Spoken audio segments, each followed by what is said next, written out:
जय श्री कृष्णा दोस्तों। हर हर महादेव। कैसे हैं आप सब? स्वस्थ और सुरक्षित होंगे।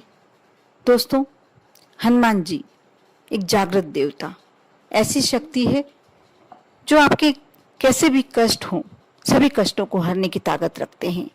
कहते हैं कि यदि नींद में आपका बच्चा डर जाता है या आप डर जाते हैं, चमक जाते हैं, या घर में हमेशा ऐसा कुछ लगता है कि कोई अदृश्य कुछ है आपके घर में, कभी आपको ऐसा लगता है, हम देखना हम ज्यादा परेशान हो जाते हैं तो हम यही कहते हैं कि न जाने किसकी नजर लग गई, किसी ने कुछ कर दिया है हमारे परिवार को। यदि इसके कारण कमाई में कमी हो गई हो या नौकरी छूट गई है, जॉब छूट गया और कोई परेशानी चल रही है, घर में तनाव चल रहा है, कलह चल रही है, वह व्यक्ति ही जान सकता है जो ये सब समस्याओं से घिरा होता है कि कितनी परेशानियां। ऐसा लगता है उस समय जीवन बिल्कुल हताशा भरा कि कब इस जीवन से मुक्ति मिल जाए। लेकिन जीते जी हम ये भी नहीं कर सकते कि इन सबको इग्नोर कर पाए और अंदर के अंदर सिर्फ एक तनाव, एक और घर की महिलाएं अक्सर इसी तनाव में रहती हैं। यदि बिजनेस में कमाई नहीं हो रही है, नुकसान हो रहा है, तो उसका टेंशन जितना जेंट्स रखते हैं, जितना पुरुष को होता है, उससे ज्यादा कहीं महिलाएं इस टेंशन को लेती हैं, इस तनाव को जीती हैं। यदि घर में कोई आपस में परिवार में कोई तनाव चल रहा है, कोई परेशानी चल रही है, ये तनाव भी, ये टेंशन भी महिलाएं ही जीती हैं। यदि धन में आने में कमी हो गई हो, रुकावट चल रही है, नौकरी छूट गई, जॉब छूट गई है, ये सारी समस्याएं महिलाएं ही दिन भर का अपना कार्य करने के बाद भी इस तनाव से बरी नहीं हो पाती हैं और एक समय ऐसा आता है कि वह धीरे धीरे अवसाद की स्थिति में बीमार रहने लगती हैं। कई बार परिवार में ऐसा माहौल बन जाता है कि हर व्यक्ति अपने आप में तनाव से घिरा हुआ होता है। लेकिन आज जो मैं उपाय बताने जा रही हूँ, एक छोटा सा मंत्र है। इसे आप यदि जिस तरीके से मैं बता रही हूँ यदि कर लेते हैं, आप मानकर चलिए उस तनाव से आपको मुक्ति मिल जाएगी, उस परेशानी से, उस समस्या से मुक्ति मिल जाएगी। आप पूरा शुरू से अंत तक इस वीडियो को देखें और जो उपाय बताया गया है उसे बहुत ध्यान से सुने, क्योंकि बहुत से लोग कमेंट्स करते हैं कि हमें ये नहीं पता, ये बता दीजिए, ये बता दीजिए। समय अभाव के कारण मैं नहीं आपको रिप्लाई कर पाती हूँ, उसके लिए मैं आपसे क्षमा प्रार्थी हूँ। लेकिन आपका हो सकता है कोई बात रह जाती हो, लेकिन वैसे पूरा वीडियो में मैं पूरी जानकारी बहुत ही डिटेल्स में बहुत अच्छे से समझाती हूँ। कहीं यदि कुछ जानकारी देने से रह जाती हूँ तो आप कमेंट्स कीजिए, मैं उसका जवाब देने की कोशिश करूंगी। लेकिन आप वीडियो को थोड़ा ध्यान से देखा कीजिए। यदि कुछ चीज समझ में नहीं आए फिर से एक बार रिपीट करके देखें, हो सकता है कि आपका जवाब उसी वीडियो में हो। दोस्तों, आपको करना यह है कि आप दिन भर में कभी भी कर सकते हैं, लेकिन आप जो ये उपाय करते हैं आप शाम के समय करेंगे तो इसका बहुत बेस्ट रिजल्ट्स मिलता है। कुछ उपाय ऐसे होते हैं जो शाम के समय करने पर ही फलीभूत होते हैं। आप मंगलवार के दिन, शनिवार के दिन या अमावस्या के दिन कोई भी दिन ये उपाय कर सकते हैं। आपको करना यह है कि आप रेशमी धागा, आप 2.5 बीता, अपने जो हथेली है उसे 2.5 बीता नाप लीजिए और ले लीजिए उसको। रेशमी होना चाहिए धागा, जो आप गले में पहन सके या हाथ में धारण कर सके, बाजू पे।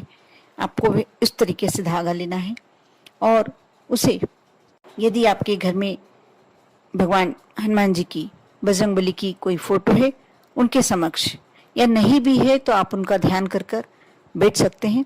यदि थोड़ी सी कंडी आप जला लीजिए और उसमें यदि आपके पास केवड़ की अगरबत्ती, जो गुलाब की खुशबू वाली अगरबत्ती होती है, एक अगरबत्ती तोड़कर डाल लीजिए। आपका ये जो धुआं उठेगा, आपको बास्ती इतने ऐसी करना है कि उससे थोड़ा हल्का हल्का धुआं उठने लगे। उसमें जब आप अगरबत्ती डालेंगे तो एक खुशबू सी शुरू हो जाएगी आना और धुआं अच्छे तरीके से। अब आपको करना यह है, आप उस काले धागे को अपने दाहिने हाथ में रख लें और सबसे पहले आप एक दीप प्रज्वलित करें। दीप सरसों के तेल का लगा सकते हैं आप। जब भी कोई बजरंगबली संबंधित पूजन करते हैं आप, तो सरसों का तेल का दीपक या तिल के तेल का दीपक ज़्यादा अच्छा होता है। हमेशा ध्यान रखें कि आप तेल का ही दीपक लगाएं। तेल का दीपक प्रज्वलित कर लीजिए और बिल्कुल जरा सा तेल डालना है। जितना आप ये मैं जो उपाय बता रही हूँ उतनी समय में आपका उपाय पूरा हो और वो दीप ज़्यादा देर तक नहीं प्रज्वलित रहे, हो जाए अपने आप। ये आप थोड़ा सा ध्यान रखें।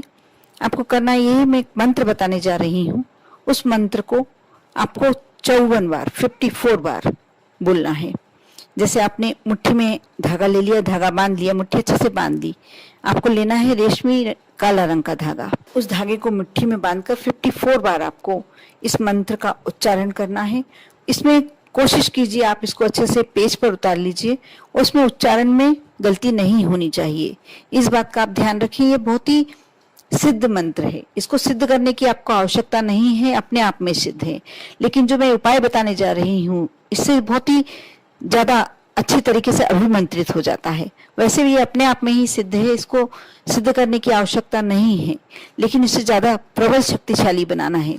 आप चाहते हैं कि आपके हर कार्य सिद्ध होने लगे, तो आप मैं जो उपाय बताने जा रही हूँ उसके लिए आपको यह उपाय करना होगा। आप मुट्ठी में बांध ले और उसे देखते हुए आपको जो मैं मंत्र बताने जा रही हूँ इसका उच्चारण करना है। आपने एक बार मंत्र का पूरा उच्चारण किया, उसके बाद उस मुट्ठी बंद में ही आपको एक बार फूंक मारनी है। फिर दूसरी बार मंत्र का उच्चारण किया तो आपने दूसरी बार फूंक मारनी है, बंद मुट्ठी में ही। आप इस तरीके से 54 बार मंत्र बोलेंगे और 54 बार आपको हथेली पे, बंद हथेली में, मुट्ठी में फूंक मारनी है। आप इसके लिए एक बहुत अच्छा मैं एक तरीका बताती हूँ कि आप कोई भी पुष्प गिन के रख लें, चावल के दाने गिन के रख लें, अक्षत के दाने गिन के रख लें, 54 दाने, जिससे आपकी गलती नहीं होगी। और उच्चारण का विशेष ध्यान रखें। आप एक कागज पर इस मंत्र को उतार लें, उसे करने से पहले मन ही मन 1-2 बार पढ़ कर देखें। और जब करें जल्दबाजी बिल्कुल ना करें। आप चाहें तो दिन भर में कभी भी आपको टाइम हो, बस थोड़ा सा स्वच्छता का ध्यान रखना है। आप यदि महिला हैं तो मासिक धर्म में बिल्कुल ना करें, 7 दिन तक तो कम से कम बिल्कुल नहीं। और आपको यदि दिन भर में कभी भी करना चाह रहे हैं, जब करें आप हाथ पैर धो लें और स्वच्छ वस्त्र धारण कर लें। बस इतना ध्यान रखना है। आप स्वच्छ होंगे तभी आपको ये कार्य करना है, नहीं तो नहीं करना है। अब मैं मंत्र बताने जा रही हूँ, आप ध्यान से सुने और इसी मंत्र को मैं स्क्रीन पे डाल भी दूंगी।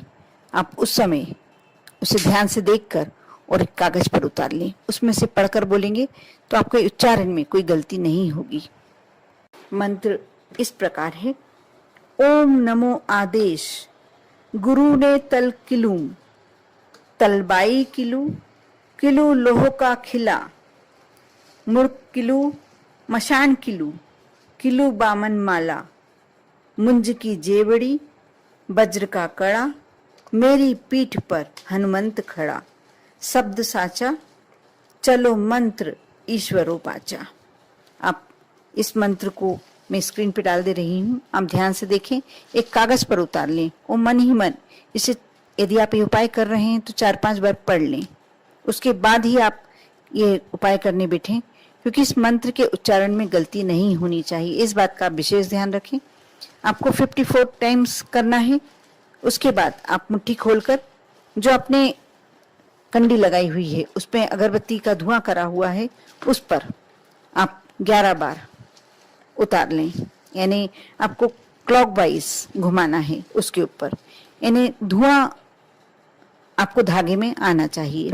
उसके बाद आपके परिवार में जिस भी मेंबर को आपको लगता है कि यदि आपके बच्चे सपने में डरते हैं तो उनके गले में डाल दीजिए।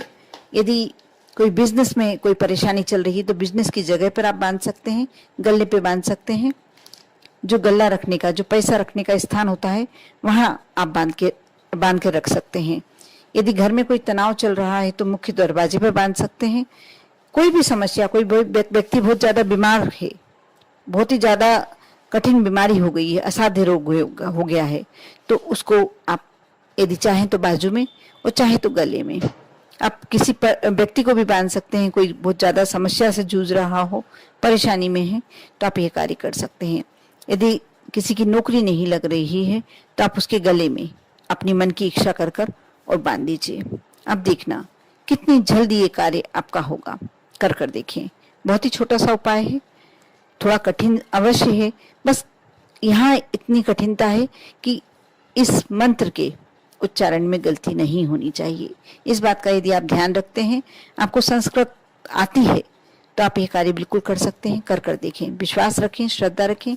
आपका जो भी कार्य है, और इसको करके यदि आप अपने मेन गेट पर, मुख्य दरवाजे पर बांधते हैं, तो मान कर चलिए कि आपके घर में कैसी भी नकारात्मक ऊर्जा बिल्कुल नहीं आ सकती, क्योंकि कारण यह है हनुमान जी को का सिद्ध मंत्र है, हनुमान जी का मंत्र है।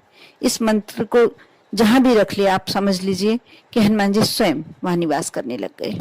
फिर वहां कोई परेशानी, कोई कष्ट, कोई संकट, कोई अदृश्य शक्तियां वास नहीं कर सकती। कर कर देखें।